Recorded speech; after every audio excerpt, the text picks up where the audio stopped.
Hello guys, मैंने सूरज, you watching English विद्या। यह English speaking course का 5th वीडियो है। इस वीडियो में हम लोग पढ़ेंगे स्टेट ऑफ पोजीशन के बारे में जानेंगे और स्टेट ऑफ पोजीशन क्या है, हर चीज जानेंगे स्टेट ऑफ पोजीशन से रिलेटेड। सबसे पहले समझते हैं स्टेट ऑफ पोजीशन क्या है। तो इससे समझने से के लिए आपको ये है पपलू ये क्या है? पपलू। तो पपलू को देखिए, पपलू क्या बोलता है, मेरे पास भाई कार है एक, क्या बोलता है, कार है। या बोलता है मेरे पास बाइक है, मेरे पास जानता है एक आईफोन है, तो यहाँ फोन है। तो पपलू के पास क्या है? फोन, बाइक, कार है। तो ये क्या बता रहा है? कोई चीज को पोजेस करता है, इसके पास बाइक है, कार है, बंगलो है, इसके पास पैसा, हर चीज है। तो जो भी चीज पपलू के पास है उसको बताने के लिए इंग्लिश में, उसको बोलने के लिए इंग्लिश में वो स्टेट ऑफ पोजीशन का इस्तेमाल करेगा। उसी तरह हम लोग भी, कोई भी चीज आपके पास है, कोई भी चीज हम लोग के पास है, जैसे कि मेरे पास ये माउस है, ये मेरे पास फोन है, मेरे पास मोबाइल है, मेरे पास कंप्यूटर है। तो जो भी मेरे पास है उसको बताने के हम लोग स्टेट ऑफ पोजीशन का इस्तेमाल करते हैं। सबसे पहले समझ लीजिए इस्तेमाल कहाँ करते हैं, फिर इसके बाद स्ट्रक्चर्स देखेंगे, फिर इसके बाद सेंटेंसेस देखेंगे। सबसे पहले समझ लेते हैं क्या है। तो आपको जैसा बताया, हम लोग पोजीशन के लिए इस्तेमाल करते हैं। इसका नाम ही है स्टेट ऑफ पोजीशन। ये मेरी अवस्था है, इस समय, इस अवस्था में मैं क्या करता हूँ, इस कलम को पोजेस करता हूँ। ये अवस्था है पपलू की, पोजेस करने की अवस्था, मतलब स्टेट है क्या, पोजेस करने की। क्या पोजेस करता है? ये कार। पोजेस मतलब अधिकार करना, उस पर अधिकार होना। ये कलम किसका है? मेरा है। तो ये कलम किसका अधिकार है? मेरा अधिकार है। ये जो कार है, तो कार पे किसका अधिकार है? ये पपलू का अधिकार है। तो आपका किसी चीज पे अधिकार है, आप किसी चीज को पोजेस करते हैं, आप किसी चीज को ओन करते हैं, वहां पे आप स्टेट ऑफ पोजेशन का इस्तेमाल करेंगे। ये क्या है? प्रेजेंट टाइम में। किस समय? प्रेजेंट टाइम, इस वक्त, इस समय, इस प्रेजेंट टाइम में जब आप इस्तेमाल करते हैं स्टेट ऑफ पोजीशन का, तो इसका मतलब होता है कि आप कोई चीज को अधिकार रखते हैं, आप किसी चीज को पोजेस करते हैं, आपका किसी चीज पे अधिकार है। तो एक तो समझा state of position. Same structures का इस्तेमाल करें हम लोग डिजीज भी बता सकते हैं कि किसी को कोल्ड है, या मुझे बुखार है आज, या मुझे कोल्ड है, या किसी को फीवर है, कोरोना है। तो इस तरह हम लोग डिजीज भी बता सकते हैं। तो समझ रहे हैं आप? हम लोग पहले तो पोजीशन बता सकते हैं, क्या चीज आपके पास है, क्या चीज मेरे पास है। एक तो पहला वो बता सकते हैं, जैसा मैंने पहला नंबर में लिखा है। दूसरा में डिजीज, जैसे कि ये कोई बंदा है, इसको क्या है, फीवर है आज। तो फीवर बताने के लिए भी ये इस्तेमाल कर सकता है स्टेट ऑफ पोजीशन का। स्ट्रक्चर्स देखेंगे आगे, अभी बस समझिए इस्तेमाल कहाँ करना है। थर्ड है रिलेशनशिप। रिलेशनशिप बताने के लिए भी, अब ये लड़का है, इसको अब क्या है, एक अंकल है, क्या है, अंकल है, और इसको एक ब्रदर भी है, भाई भी है। तो इसको भाई, ब्रदर, सिस्टर रिलेशनशिप है ना इसका, अपने भाई के साथ, अपने अंकल के साथ, अपने पिता के साथ, अपनी मदर के साथ रिलेशन है। उसको भी बताने के लिए हम लोग स्टेट ऑफ पोजीशन का इस्तेमाल कर सकते हैं। तो आई होप आपने समझा स्टेट ऑफ पोजीशन का इस्तेमाल कहाँ करना। अब फाइनली समझते हैं कहाँ इस्तेमाल करना है। पोजीशन, जहां आप किसी चीज को पोजेस करते हैं, जैसे कार, बाइक और फोन, तो ये सब क्या करता है, पोजेस करते हैं। डिजीज बताने के लिए इस्तेमाल कर सकते हैं। डिजीज मतलब क्या, फीवर हो गया, या कोल्ड हो गया, जो भी है। और देखिए रिलेशनशिप, जैसे ब्रदर सिस्टर, कोई ब्रदर है, इसका सिस्टर है, तो वो भी बताने के लिए आप इस्तेमाल कर सकते हैं। मदर हो गया। तो ये सब रिलेशनशिप बताने के लिए हम लोग इस्तेमाल कर सकते हैं स्टेट ऑफ पोजीशन का। अब आपने फाइनली समझ लिया स्टेट ऑफ पोजीशन का इस्तेमाल करना कहाँ है। अब देखते हैं स्ट्रक्चर्स, किस तरह से सेंटेंस को बनाना है। अगर अब भी आप नहीं समझे हैं तो सीधा याद रखिए, ये तो मैंने समझाया अंग्रेजों का तरीका। नेटिव्स किस तरह सोचते हैं, नेटिव्स हिंदी में तो सोचते नहीं है कि ऐसा ये आइडेंटिफिकेशन होगा तो इस तरह बनाना है। वो सोचते हैं कि मुझे कोई चीज को मैं पोजेस करता हूं तो स्टेट ऑफ पोजेशन का इस्तेमाल करना है, या कोई डिजीज है तब भी इस्तेमाल करना है, या रिलेशनशिप है तब भी मुझे यही स्ट्रक्चर्स का इस्तेमाल करना है जो मैं अभी दूंगा। अब तो आपने समझ लिया स्टेट ऑफ पोजीशन है क्या। अब देखते हैं स्ट्रक्चर सेंटेंस को हम लोग किस तरह से बनाएंगे। फॉर्मेशन देखेंगे, सेंटेंस को किस तरह से फॉर्म किया जाता है। तो चलिए इसके लिए स्ट्रक्चर्स देखना है हम लोग को। तो स्ट्रक्चर देखते हैं। तो स्ट्रक्चर है, सबसे पहला स्ट्रक्चर हम लोग का अफर्मेटिव। देखिए अफर्मेटिव स्ट्रक्चर वो सारे सेंटेंसेस है जिसमें हम लोग पॉजिटिव बात करते हैं, कि सकारात्मक बात करते हैं। जैसे कि मेरे पास गाड़ी है, ये क्या है, पॉजिटिव सेंटेंस है। आपके पास बाइक है, तो ये क्या है, पॉजिटिव सेंटेंस है। उसके पास, उसे एक बुखार है, तो ये क्या है, पॉजिटिव सेंटेंस है। तो जब भी कोई पॉजिटिव बात करना हो तो वहां पे हम लोग अफर्मेटिव स्ट्रक्चर का इस्तेमाल करेंगे। चलिए अफर्मेटिव स्ट्रक्चर देखते हैं। सबसे पहले सब्जेक्ट। सब्जेक्ट मतलब क्या, किसके पास वो चीज है। मेरे पास है, आपके पास है, किसके पास है, तो जिसके पास वो चीज है। जैसे उसके पास कार है, तो किसके पास कार है, उसके पास। तो ही या सी, लड़की है तो सी, लड़का है तो ही। अगर मेरे पास है तो आई लगाएंगे। अब देखिए यहाँ पे हैव हैज का सिलेक्शन करना है। अब ये नोट में मैं आपको बताऊंगा यहाँ पे कब हैज, कब हैव, कब हैज, कब डोंट या कब डजंट, कब डू कब डज। हम लोग देखेंगे। पहले आप स्ट्रक्चर याद कर लीजिए, आपको अच्छे से स्ट्रक्चर याद होना चाहिए सेंटेंस को बनाने के लिए। चलिए देखते हैं अब स्ट्रक्चर फिर से। Subject have has plus noun. Noun मतलब क्या, जो भी चीज आपके पास है, आपको पास गाड़ी है, बंगला है, जो भी है आपके पास वो, या बुखार है आपको तो फीवर, कोल्ड, जो भी डिजीज है आपको वो बताने के लिए, कैंसर मलेरिया, जो भी आपको डिजीज है, या आपको बताना है आपके अंकल, मेरे पास मेरे अंकल है तो, या मेरे एक बहन है, मेरे दो भाई है, तो वो बताने के लिए वहां पे हम लोग नाउन लगाए, नाउन नाउन की जगह पे लगाएंगे। अब देखिए नेगेटिव स्ट्रक्चर। नेगेटिव स्ट्रक्चर मतलब नेगेटिव बात करना है, नकारात्मक बात जब करते हैं। नकारात्मक मतलब क्या, मेरे पास कार नहीं है, मुझे बुखार नहीं है, मुझे सर्दी नहीं है, मुझे डायबिटीज नहीं है, तो यहाँ पे नहीं वाला जब बात हो तो वहां पे लोग नेगेटिव स्ट्रक्चर इस्तेमाल करें। नेगेटिव स्ट्रक्चर देखते हैं, सब्जेक्ट डोंट या doesn't plus have plus noun. क्या है स्ट्रक्चर, सब्जेक्ट डोंट या doesn't plus have plus noun. Don't या डजंट कब इस्तेमाल करना है वो देखेंगे, पहले आप समझिए स्ट्रक्चर। अब देखिए इंट्रोगेटिव स्ट्रक्चर क्या है। इंट्रोगेटिव स्ट्रक्चर है डू या does plus subject plus have plus noun. अब तो देखिए इंट्रोगेटिव स्ट्रक्चर तो आपने देखा, पर आपने समझा नहीं इंट्रोगेटिव इस्तेमाल करना कहाँ है। तो ये समझिए, देखिए जब भी कोई आपको क्या में क्वेश्चन पूछना, क्या आपके पास गाड़ी है, क्या आपके पास बंगला है, क्या आपके पास बाइक है, क्या तुम्हें बुखार है, जब भी क्या से सेंटेंस शुरू हो हिंदी में, वहां पे हम लोग इंट्रोगेटिव स्ट्रक्चर का इस्तेमाल करेंगे। इसका एक और पहचान है, अगर आप किसी से ऐसा क्वेश्चन पूछते हैं जहां पे सामने वाला यस या नो में जवाब देगा, तो वहां पे हम लोग इंट्रोगेटिव स्ट्रक्चर का इस्तेमाल करेंगे। ये जो मैंने टाइप्स ऑफ सेंटेंसेस पढ़ाया उससे अलग है।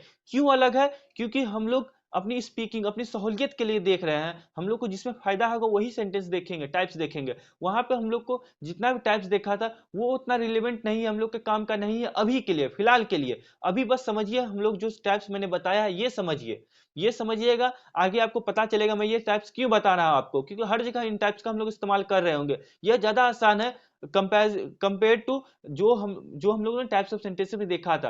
फिर मैंने बताया क्यों, वो इसलिए बताया क्योंकि आने वाली वीडियोस में हम लोग उन सारे टाइप्स ऑफ सेंटेंसेस का इस्तेमाल कर रहे होंगे। आने वाली वीडियोस में, या आप कहीं देखते हैं, कहीं सुनते हैं, तो आपको वो सब टर्म्स पता होने चाहिए, इसलिए मैंने बताया।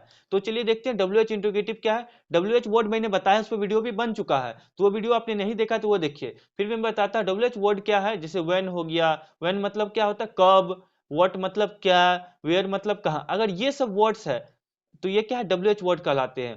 पहले डब्ल्यू एच वर्ड देंगे, फिर आई एन टी मतलब हुआ इंट्रोगेटिव। इंट्रोगेटिव क्या हो गया था, आई एन टी मतलब हुआ इंट्रोगेटिव। इंट्रोगेटिव यही स्ट्रक्चर सेम उतार देना है डब्ल्यू एच वर्ड के बाद। यहाँ डब्ल्यू एच वर्ड मान लीजिए हम लोगों ने वैन दे दिया, फिर वैन दे दिया, फिर उसके बाद same W H interrogative structure उतर गया है, डू या does subject have plus noun, same interrogative structure उतर गया है। बस यही आपको उतार देना है डब्ल्यू एच वर्ड के बाद। अब देखते हैं, जब मैंने बोला कि हैव में से हैव या हैज का कब इस्तेमाल करना है, डोंट या डज डजंट का कब इस्तेमाल करना है, डू या डज का कब इस्तेमाल करना है, अब ये समझते हैं। चलिए ये समझने के लिए आपको समझना होगा, आई, वी, दे, यू और प्लूरल सब्जेक्ट जब भी रहे, आई, वी, यू, दे और प्लूरल सब्जेक्ट रहे, तो हैव, डू या डोंट इस्तेमाल करेंगे। अब देखिए मैंने क्या लिखा, आई, वी, यू, दे और प्लूरल सब्जेक्ट रहे तो डू, हैव, डू या डोंट का इस्तेमाल करेंगे। यहां पे हम लोगों को अफर्मेटिव स्ट्रक्चर में हैव या हैज सिलेक्ट करना है। अगर आई है तो हैव सिलेक्ट करेंगे, वी है तो हैव सिलेक्ट करेंगे। अगर ही, सी, इट और सिंगुलर सब्जेक्ट रहे तो हैज सिलेक्ट करेंगे। अगर ही, सी, इट सिंगुलर सब्जेक्ट रहे तो हैज सिलेक्ट करेंगे। तो यहां अगर आई देता हूं तो आई के साथ हैव, अगर सी देता हूं तो सी के साथ हैज इस्तेमाल करेंगे। और उसी तरह अगर हम लोग को यहाँ नेगेटिव में क्या है, डोंट या डजंट सिलेक्ट करना है, तो अगर आई रहे तो डोंट सिलेक्ट करेंगे, यहाँ पे डोंट लिखा है। अगर सी रहे तो डजंट सिलेक्ट करेंगे, अगर ही रहे तो डजंट सिलेक्ट करेंगे, अगर वी रहे तो डोंट सिलेक्ट करेंगे। इसी तरह हम लोग को सिलेक्शन करना है। अगर देखिए इंट्रोगेटिव क्या होता है, इंट्रोगेटिव तो बताया जिसमें क्या शुरू हो, अगर वहां पे डू या डस सिलेक्ट करना है, डू या डस सिलेक्ट करना है, तो आई रहे तो आई सब्जेक्ट रहे तो डू सिलेक्ट करेंगे। अगर सी रहे या ही रहे या इट रहे सिंगुलर सब्जेक्ट रहे तो डस सिलेक्ट करेंगे। इन सारे में, इन सारी चीजों में मैंने आपको बताया है नहीं प्लूरल है क्या, सिंगुलर है क्या। प्लूरल तो आप लोग जानते हैं कि बचपन से आपने पढ़ा होगा, जब एक से अधिक चीजों की बात करें तो प्लूरल है, एक से अधिक चीजों या पर्सन की बात करें तो प्लूरल है। अगर मैं बोलता हूं, जैसे राम बोलता हूं तो राम क्या एक पर्सन है। अगर राम एंड सोनू बोल देता हूं तो एक से अधिक हो गया, तो ये प्लूरल बन गया। तो प्लूरल के साथ हैव, डू या डोंट का इस्तेमाल करेंगे। सिंगुलर मतलब एक, जैसे राम बोला तो सिंगुलर सब्जेक्ट हो गया। तो अगर मोनू बोला, सूरज बोला, नीरज बोला, तो यहाँ क्या सिंगुलर सब्जेक्ट है, तो यहाँ पे हैव, डज या डजंट का सिलेक्शन करेंगे। ठीक है, आई होप आपने स्ट्रक्चर समझा होगा। अब चलिए देखते हैं सेंटेंसेस की ओर, एक एक करके हम लोग सेंटेंस बनाते हैं। चलिए देखते हैं, आप सबसे पहले अफर्मेटिव स्ट्रक्चर बना के, अफर्मेटिव सेंटेंसेस बना के देखते हैं। देखिए मैं आपको पहले सामने अफर्मेटिव स्ट्रक्चर लिख देता हूँ। अफर्मेटिव हम लोग ए एफ लिख सकते हैं, कोई दिक्कत नहीं है। स्ट्रक्चर सब्जेक्ट होगा, फिर हैव होगा, फिर हैज होगा, प्लस नाउन होगा। यही स्ट्रक्चर था अफर्मेटिव का, हाँ कि ना? हाँ। तो अब देखिए, अब सेंटेंस में बोलता हूँ, आपको बनाना है, खुद से भी बनाना है, फिर मैं आपको बना के बताता हूँ। ठीक है, मेरे पास एक कार है, तो मेरे पास कार है तो आई होता है मेरे का, तो आई, अब हैव या हैज सिलेक्ट करना है तो आई के साथ हैव सिलेक्ट करते हैं हम लोग। आई हैव, अब कार है तो a car, I have a car. तुम्हारे पास बाइक है तो यू होता है तुम्हारे पास, तुम्हारे का, तो यू हैव, यू के साथ हैव का इस्तेमाल, यू हैव अ बाइक। ठीक है। अगर मुझे बोलना है उसे बुखार है, तो उसे एक लड़की है, तो सी करेंगे, सी के साथ किसका इस्तेमाल, हैज का इस्तेमाल। She has she has fever, bike नहीं, सी हैज फीवर। ठीक है, उसे बुखार है तो फीवर, फीवर को लिए साथ ए नहीं लगाना है। फीवर क्या है, अनकाउंटेबल है। ठीक है, फीवर, सी हैज फीवर। तो यहाँ हम लोगों ने अफर्मेटिव सेंटेंस बनाने सीखा। अब देखते हैं नेगेटिव। नेगेटिव देखिए, नेगेटिव स्ट्रक्चर क्या है, सब्जेक्ट प्लस डोंट या डजंट। क्या होता है, डोंट या डजंट, फिर उसके बाद have plus noun. Have plus noun, ये स्ट्रक्चर मैंने पहले बता दिया, फिर भी मैं यहाँ लिख देता हूँ। देखिए, मुझे, मेरे पास बाइक नहीं है तो आई लेंगे, फिर डोंट या डजंट, डोंट, आई के साथ डोंट का इस्तेमाल। I don't have a bike, मेरे पास बाइक नहीं है। अब देखिए, मेरे मेरे पास एक साइकिल नहीं है, या तुम्हारे पास एक साइकिल नहीं है, तो यू के साथ डोंट या doesn't, don't, you don't have a cycle, she. ठीक है। अगर मुझे बोलना है उसके पास एक कार है, तो उसके पास एक कार है तो किस तरह बनाएंगे, सी, सी के साथ किसका, डजंट की डोंट, सॉरी उसके पास कार नहीं है तो सी के साथ डोंट या doesn't, doesn't, she doesn't have लेंगे, डजंट के बाद हैव, फिर उसके बाद कार नहीं है तो a car, she doesn't have a car. तो इस तरह हम लोग को अफर्मेटिव नेगेटिव बनाने सीख लिया। अब आपको मैं कुछ सेंटेंसेस, रिटन सेंटेंसेस देता हूं। ये देखिए, रिटन सेंटेंस आपके पास अफर्मेटिव है, तो अफर्मेटिव सेंटेंस का स्ट्रक्चर है subject have has plus noun. तो I have a bike, I have a book, मेरे पास बुक है। सी हैज फीवर टुडे, आज उसे बुखार है। तो आपने सेंटेंस बनाने तो सीख लिया, बस मैं आपको सेंटेंसेस और दे रहा हूँ। तो यू हैव अ सिस्टर, तुम्हारे पास एक बहन है। Rahul has lots of pen, Rahul के पास बहुत सारा पेन है। अब देखिए नेगेटिव सेंटेंस, नेगेटिव सेंटेंस है I don't have a book, मेरे पास बुक नहीं है। तो नेगेटिव सेंटेंस तो बनाने मैं आपको बताया हूं, तो आप बना, आई होप आपने बनाने सीख लिया होगा। और सेंटेंसेस देख लेते हैं। सी डजंट हैव अ कार, उसके पास कार नहीं है, सी के साथ डजंट का इस्तेमाल, आई के साथ डोंट का इस्तेमाल। You don't have a phone, तुम्हारे पास फोन नहीं है। Rahul doesn't have lots of pen, Rahul के पास बहुत सारा पेन नहीं है। तो आई होप आपने समझा अफर्मेटिव और नेगेटिव का इस्तेमाल करना कैसे है और सेंटेंस किस तरह से बनाना, आई होप आपने सीख लिया होगा। अब देखिए इंट्रोगेटिव स्ट्रक्चर। इंट्रोगेटिव स्ट्रक्चर तो मैंने आपको पिछले बताया ही था, जैसे कि यहाँ पे लिखा हुआ है। इंट्रोगेटिव स्ट्रक्चर डू या डस से शुरू होता है, फिर सब्जेक्ट हैव प्लस नाउन आता है। तो हम लोग भी सेंटेंस डू या डस से शुरू करेंगे। एक समय इरेज कर लेता हूं। तो डू या डस से शुरू करना है, तो हम लोगों ने डू से शुरू किया, क्यों किया, क्योंकि आई है, आई के साथ डू का इस्तेमाल होता है। Do I have a book, क्या मेरे पास एक बुक है। देखिए, मेरे पास एक बुक है तो आई हैव ए बुक, मेरे पास बुक नहीं है तो I don't have a book. क्या मेरे पास एक बुक है, तो do I have a book, तो क्वेश्चन मार्क भी देना है इसमें इंट्रोगेटिव में, क्योंकि क्वेश्चन पूछ रहे हैं तो क्वेश्चन मार्क जरूरी है। सो उसके पास कार नहीं है, तो उसके पास कार है, तो does she have a car, क्या उसके पास, क्या तुम्हें कोई परेशानी है, do you have any problem.